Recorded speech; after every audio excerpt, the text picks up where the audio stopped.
Bonjour tous. Mon message à Jean-Luc Mélenchon, piètre opposant français. Vous aimez la France? Nous, on adore notre pays, le Cameroun. Notre président est vieux? Oui, mais sage, intelligent. Mais notre première dame est jeune, elle n'est pas vieille. Pas comme la vôtre.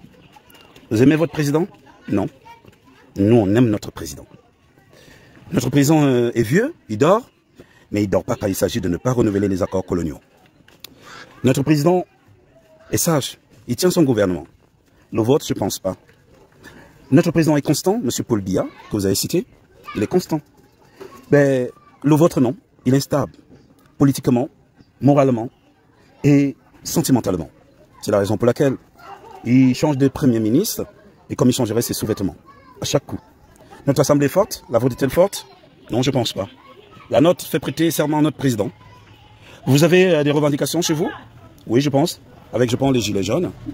Nous en avons chez nous, avec des étrangers. Les gilets jaunes sont majoritairement français. Ils font de la casse. Vous en avez torturé? Oui. Ici, nous avons des personnes que nous avons accueillies parce que le Cameroun s'est défini à l'échelon comme terre d'accueil.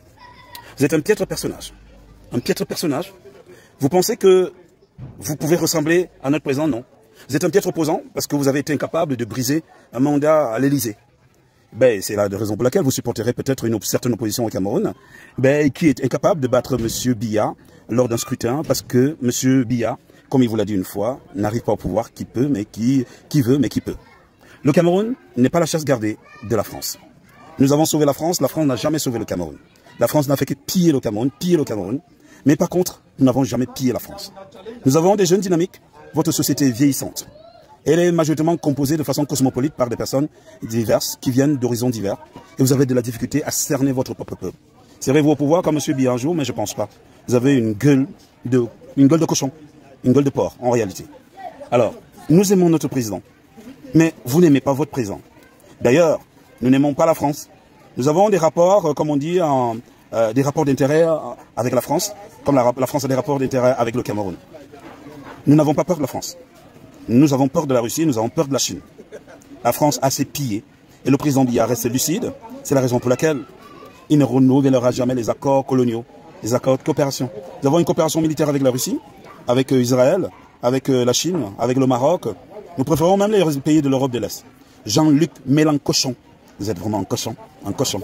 Est-ce que vous pourriez parler à votre première dame, je ne sais pas, à votre premier homme, ou alors à votre, je ne sais pas quoi, là, vous savez de quoi je parle. Nous aimons notre président, nous aimons le Cameroun. Aimez votre France, donnez des leçons à la France, donnez des leçons à votre président. Monsieur Biya reste stoïque, imperturbable. D'ailleurs, nous n'avons pas une marionnette à la tête de notre pays. Je ne sais pas si vous avez une marionnette, c'est une gonzesse qui décide. Ici, c'est un homme. Et chez nous, on l'appelle Nomgi. C'est-à-dire que le mâle du gorille, du chimpanzé. Chez vous, vous avez qui? Qui? Donnez-moi votre nom. Monsieur Mélenchon. Essayez d'aller parler à votre, comment ça s'appelle encore là? À votre Brigitte. Ou alors à Isabelle Macron. Merci.